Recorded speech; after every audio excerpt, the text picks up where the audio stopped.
નાણામંત્રી કનુભાઈ દેસાઈએ રાજ્યમાં નવી 7 મહાનગરપાલિકા બનાવવાની જાહેરાત કરી છે। જણાવી દઈએ કે હાલ ગુજરાતમાં 8 મનપા છે।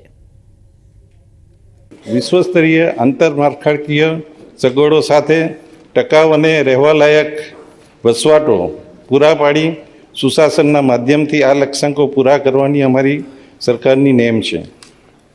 માનનીય અધ્યક્ષશ્રી, સ્વસ્થ અને સશક્ત નાગરિક સમાજના વિકાસની આધારશિલા છે। વ્યક્તિના સર્વાંગી વિકાસ માટે યોગ્ય પોષણ, શિક્ષણ અને આરોગ્ય જરૂરી છે।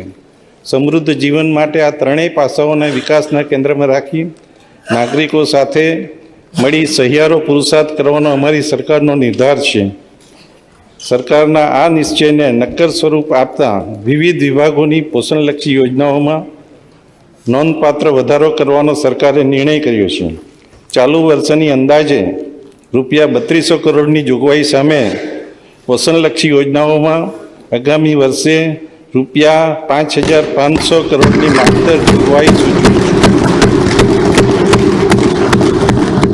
આગામી વર્ષે ₹5500 કરોડની માત્ર જોગવાઈ સૂચવું છું।